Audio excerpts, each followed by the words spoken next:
Oi pessoal, como vocês sabem eu tenho o poder de ressuscitar e a Aide voltou, ressuscitei a Aide.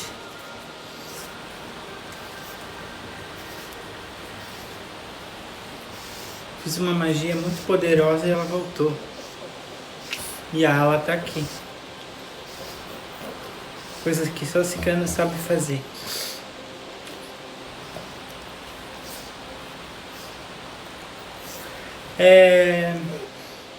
Eu vim agora. Hoje eu atendi bastante gente da Itália. Muita gente da Itália. E muita gente da Europa. E eu vim agora para falar sobre um assunto delicado. E sobre o que isso representa. O que isso representa? Vocês sabem que está acabando o feriado do Ramadã lá no Oriente Médio, lá na Palestina. Vocês sabem que existe uma segregação entre judeus e muçulmanos e que o Estado de Israel foi criado com a ajuda de um brasileiro, aliás, de um alegretense, Oswaldo Aranha, que foi ministro de Relações Interiores, foi embaixador do Brasil em Israel, uma coisa assim.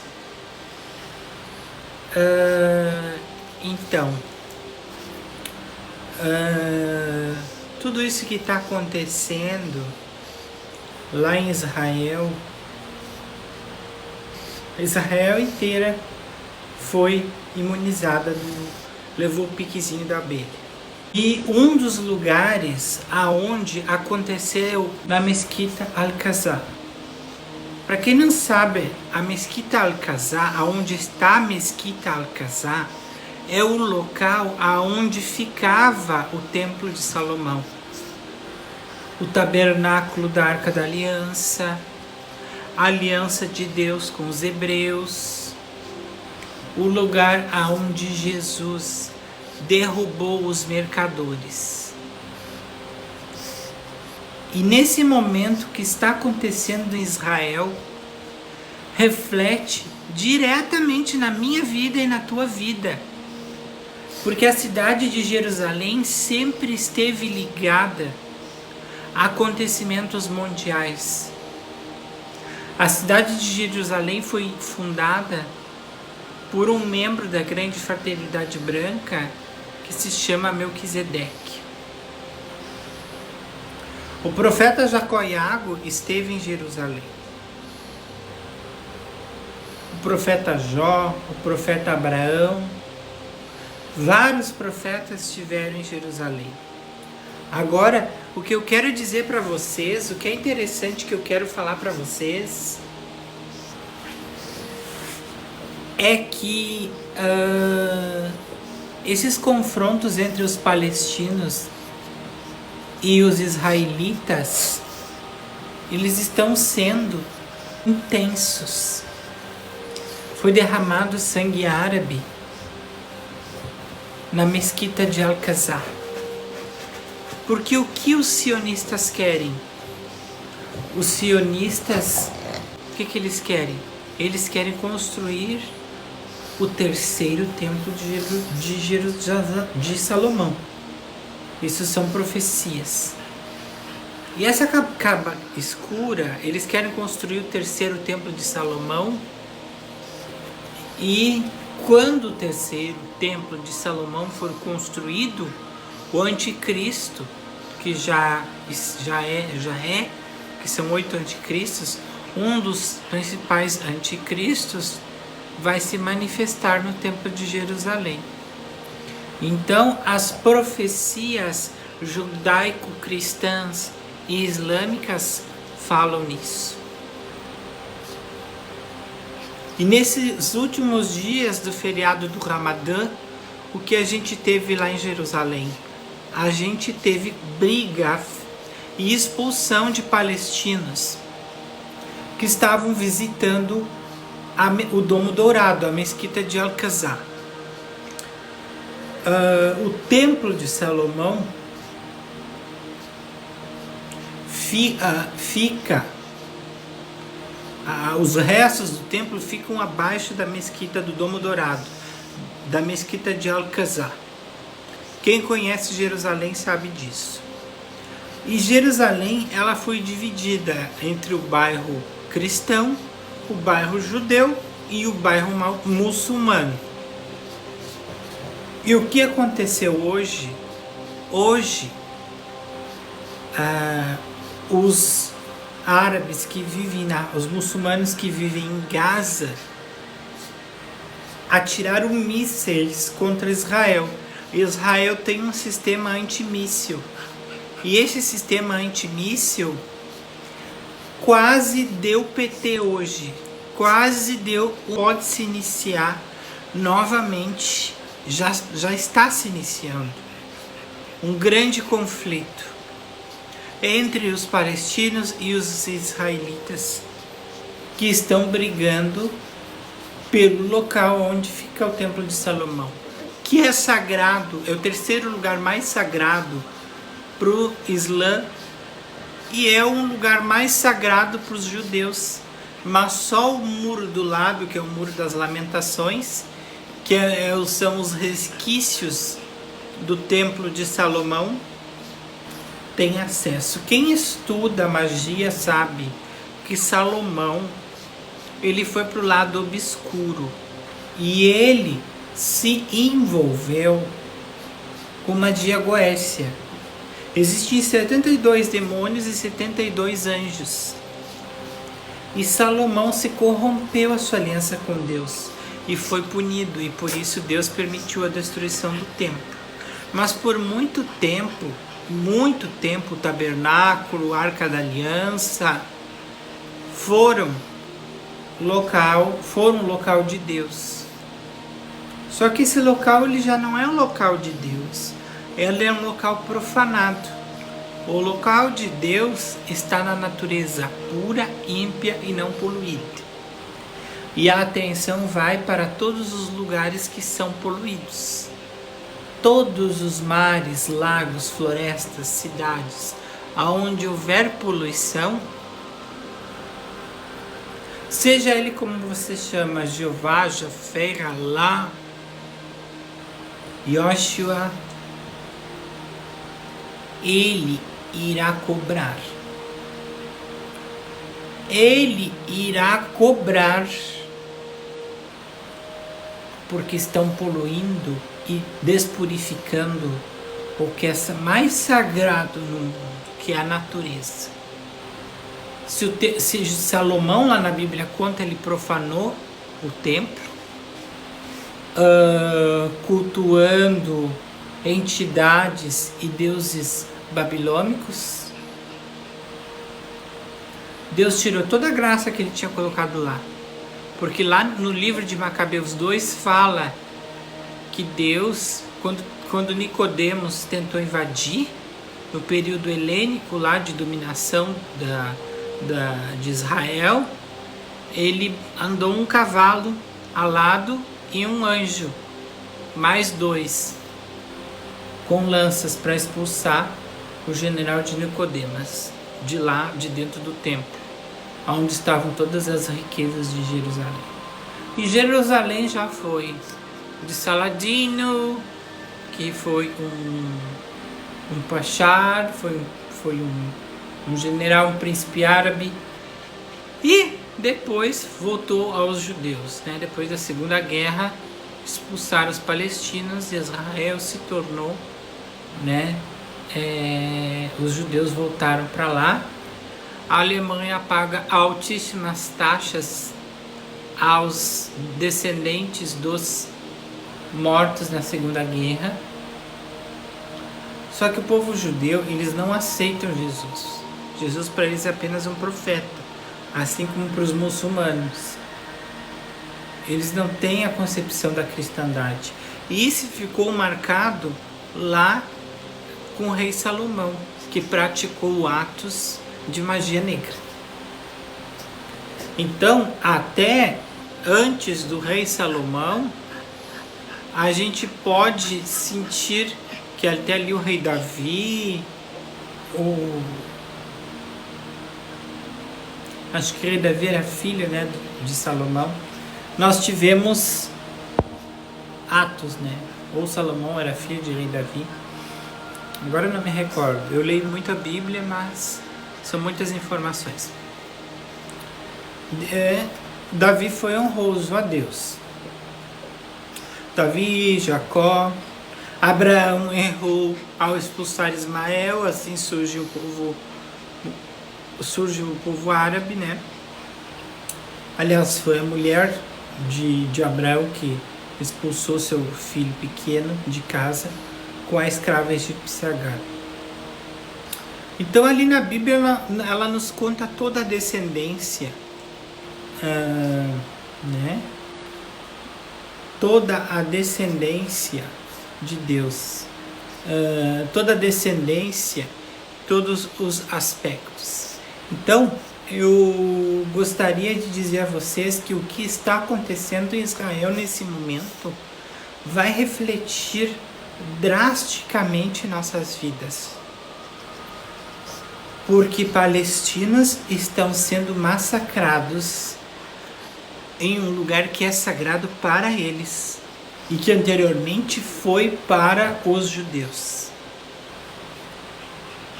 E a polícia está desapropriando residências de muçulmanos e dando a judeus.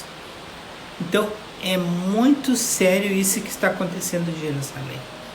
E as profecias falam que quando o sangue fosse derramado no templo de Salomão, na mesquita de Al-Aqsa, no Domo Dourado, seria o indício dos fins dos tempos, do início de Apocalipse. Então, quando a gente lê lá em Apocalipse, a gente vê tudo isso.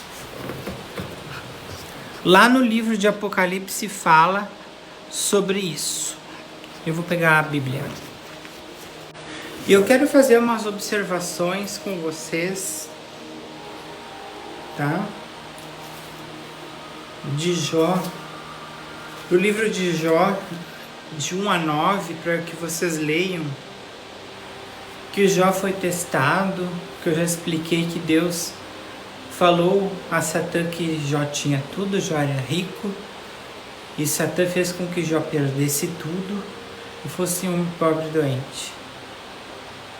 Então, vocês analisem as passagens do livro de Jó como um presságio do que está acontecendo agora. Aonde está Deus dentro de você? Ele mora onde? Ou ele está dentro do seu coração, na infinitude da sua sabedoria? Vocês estão trocando Deus pelo homem, pelos governantes, tá? Por pessoas da terra. Vocês não estão confiando a saúde de vocês a Deus. Vocês estão se escravizando. Vocês se lembram a história do povo judeu? Eles foram escravizados pelos babilônicos, pelos egípcios, pelos gregos, e sempre foram escravizados. E Deus sempre foi testando eles. E agora o que esse povo hebreu faz? Esse povo hebreu continua brigando com o povo muçulmano. E isso é profético. E aqui em Apocalipse 8 fala: Deus atende o pedido dos mártires. Quando o Cordeiro abriu o 7º selo, houve no céu um silêncio de meia hora. Vi então os 7 anjos que estão diante de Deus. Eles receberam 7 trombetas. E outro anjo se colocou perto do altar. Tinha na mão um turíbulo de ouro. Ele recebeu uma grande quantidade de incenso para ser oferecido, juntamente com as orações de todos os santos sobre o altar de ouro, que dali em diante que está diante do trono. Da mão do anjo subia até Deus uma fumaça de incenso, com oração dos santos. Depois o anjo pegou o turíbulo e encheu com fogo no altar, e atirou e atirou o turíbulo sobre a terra. Houve então trovões, clamores, relâmpagos e um grande terremoto. Eu já falei sobre terremoto, né? Em sonhos meus que eu tive. E prepararam para tocar. O primeiro anjo tocou. Caiu então sobre a terra uma chuva de pedra e fogo, misturados com sangue. A terça parte da terra se queimou. A terça parte das árvores se queimou. O que existia de verde se queimou. E o segundo anjo tocou. Foi jogada no mar uma coisa parecida com uma grande montanha em brasa. É o que eu tenho falado para vocês, do grande meteoro que vai cair no hemisfério norte. A terça parte dos navios foi destruída. O terço anjo tocou. Caiu do céu uma grande estrela, ardendo como tocha acesa. Caiu sobre a terça parte dos rios e das fontes. O nome dessa estrela é amargura. Essa estrela representa a amargura do homem e tudo que o homem tem vivido e tudo que ele tem construído. Nós já estamos na quinta raça. Nós estamos vivendo a raça diária. Nós já tivemos os lemurianos, nós já tivemos os atlantes e tudo se repetiu. Tudo se repetiu, tudo que está acontecendo, esses fim dos tempos já se repetiu antes. Por quê? Porque o homem não soube viver. E o que Deus fez? Deus deu reset na terra. E Deus está fazendo isso novamente, infelizmente. O terceiro anjo tocou, caiu do céu uma grande estrela, ardendo como tocha acesa. O nome dessa estrela era amargura. A terça parte da terra ficou amarga. Muita gente morreu por causa da água, porque ficou amarga. O que eu falo para vocês? Contaminação da água. Vai ter contaminação, já está tendo contaminação da água. De modo que ofuscou a terça parte deles. O dia perdeu a terça parte da claridade e a noite também. Nessa hora eu vi uma águia voando no meio do céu e gritando em alta voz: ai, ai, ai, ai, dos que vivem na terra. Ainda faltam 3 toques de trombeta, e os anjos estão prontos para tocar. Quando a gente fala em fim do mundo, a gente não fala em fim da terra, a gente fala em fim, extinção dessa raça ária que não deu certo, né? Que é essa nossa raça que habita o mundo agora. O quinto anjo tocou, vi então uma estrela que tinha caído do céu sobre a terra. Abriu o poço do abismo, e dali subiu fumaça, como fumaça de uma grande fornalha. O sol e o ar escureceram de tanta fumaça do poço. Da fumaça saíram gafanhotos voando sobre a terra. Tinham o poder de matar como escorpiões. Eles receberam ordem de não estragar a vegetação da terra, nem o verde, nem as árvores. Só podiam ferir os homens que não estivessem fronte à marca de Deus. Quando a gente fala na marca de Deus, a gente fala naqueles que estão fazendo o quê? Mas podiam atormentar os homens durante 5 meses, com dores fortes, com o picado de escorpiões. Naqueles dias os homens vão correr em busca da morte, mas não saberão onde está. Vão querer morrer, mas a morte fugirá deles. Os gafanhotos pareciam como um bando de cavalos preparados para a guerra. As cartas do Apocalipse elas foram enviadas para Pérgamo, para Tiareia, Sardes, Filadélfia, Laodiceia, Éfeso, Esmirna. E nós sabemos que o profeta João escreveu parte do Apocalipse na ilha de Patmos. De fato, vi um cordeiro, estava entre o trono, como seres vivos, anciãos, estavam de pé como que imolado. O cordeiro tinha 7 chifres e 7 olhos, que são os Espíritos de Deus enviados por toda a terra. Então o cordeiro veio receber o livro da mão direita daquele que estava sentado no trono. Quando ele leu o livro, os 4 seres vivos, 24 anciões ajoelharam-se diante do Cordeiro. Depois vocês pesquisem sobre o significado da construção do terceiro templo de Jerusalém. Esse significado da construção do templo de Jerusalém, do terceiro templo, ele fala sobre questões que estão acontecendo nesse momento, diante de tudo que a gente está vivendo. Vocês precisam crer que existe uma força maior que se chama Deus. E essa força maior que se chama Deus, ela está dentro de você, do seu subconsciente, da sua mente. Ninguém pode acordar uma pessoa que está adormecida para Deus. Uma pessoa que está adormecida para Deus, ela acredita em qualquer coisa, em qualquer besteira. Então, está na hora de vocês acordarem e despertarem.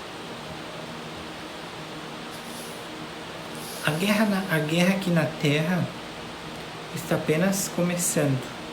No astral já terminou. E quando eu falo desse Plutão retrógrado até o dia 6 e de todos esses planetas que estão, planetas agressivos que estão esse ano, como Urano, como Plutão, eles estão agindo no coletivo, porque Aquário é o coletivo, em cima da constelação de Aquário. Então ele é um ano de karma coletivo, de acontecimentos coletivos. Vai faltar containers? Vai faltar sim, eu já falei sobre isso. Matéria-prima, papel higiênico, vai. Por quê? Porque aquele navio Evergreen, lá no canal de Suez, e o que aconteceu? Atrasou a entrega de materiais pelo canal de Suez. E a interrupção do canal de Suez pelo governo do Egito tem as suas influências políticas e também uma crise que o Egito passa, porque o Egito ele é sustentado pelo turismo e pelo canal de Suez. Para você passar pelo canal de Suez com um navio de containers, você tem que pagar uma taxa de cerca de $1 milhão. E esse navio Evergreen, que em março todos aqueles indianos que estavam a bordo estão presos lá no Egito, esse navio transportava pequenos, tá? E se veio um grande escândalo que até está em jornais italianos.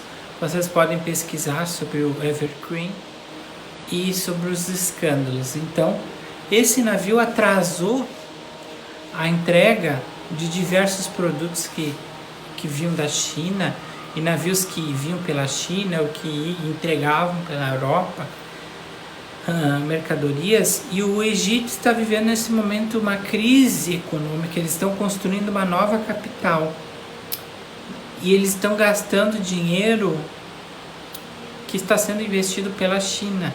E a China está investindo inclusive numa estrada em Montenegro que sai na Sérvia, está investindo no Brasil, está investindo em vários lugares com títulos da dívida americana. Para quebrar o sistema econômico de compra que a China faz, só quebrando o dólar, e esses títulos eles se desvalidam, eles se dissolvem. Só que o Brasil está vendendo soja para a China, e a saca da soja está chegando a R$170 a saca da soja. E para o ano que vem o Brasil praticamente vendeu toda a sua produção. A China é altamente dependente da nossa soja, e o que eu falei, o que eu previ aconteceu. eu falei que em 2021 o Brasil seria o maior produtor de soja do mundo e que os produtores de soja ficariam bilionários e vão ficar.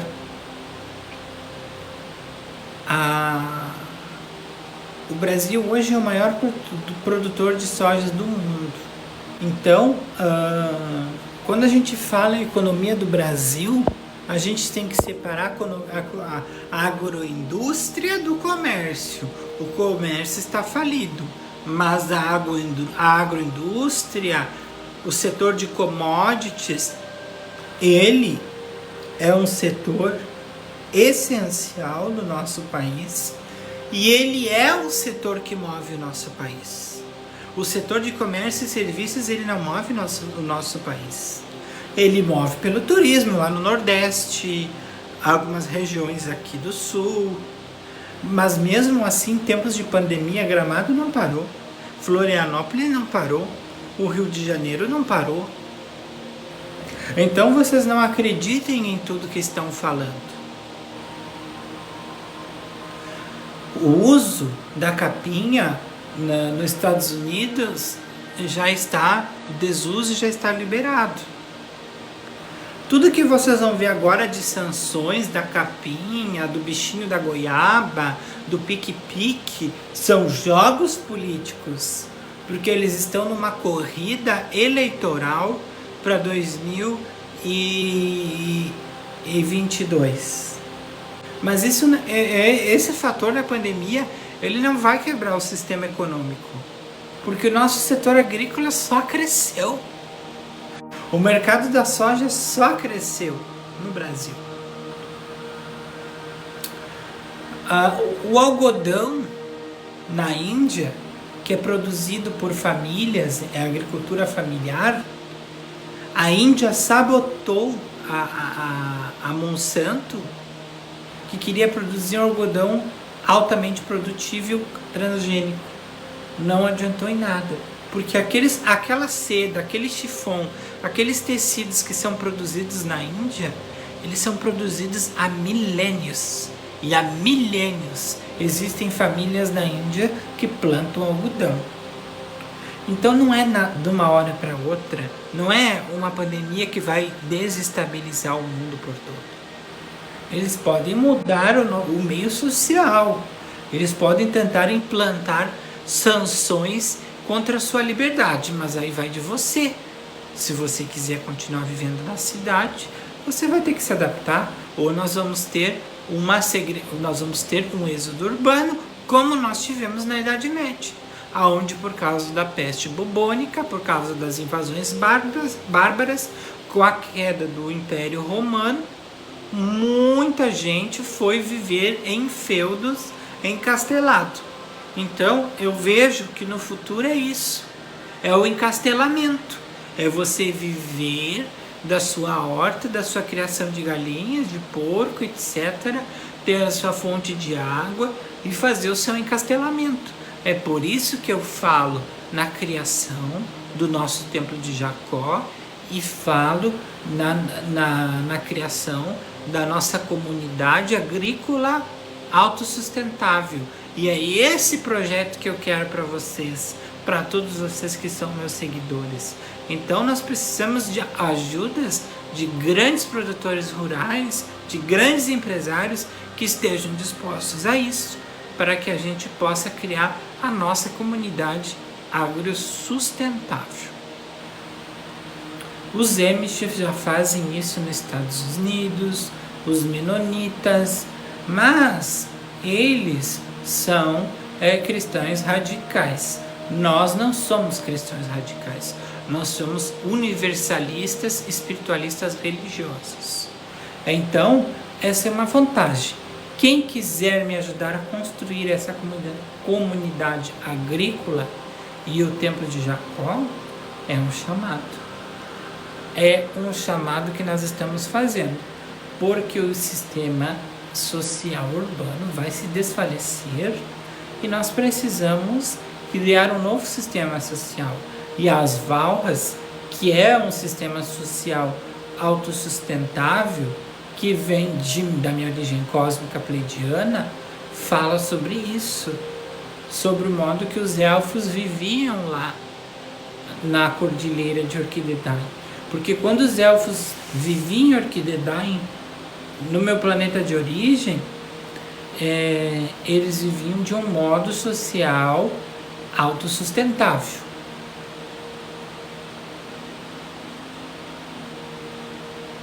E os próximos líderes do mundo não serão políticos, tá? E nem os geneticamente híbridos. Os novos líderes do mundo serão os pleidianos encarnados, serão aqueles enviados pela Confederação, os 144 mil selados, que somos nós que vamos preparar vocês que estão abaratinados para que sejam guiados para essa nova era. Se você quer fazer parte disso, você pode.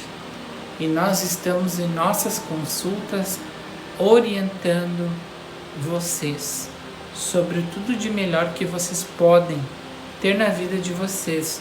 E você, particularmente conversando comigo, você vai ter essa ideia da proporção de o quanto questões pessoais suas são questões que vão impactar o mundo inteiro. Gostou do vídeo? Deixa o seu like para ajudar o canal a crescer. Eu fico por aqui. Até o próximo vídeo.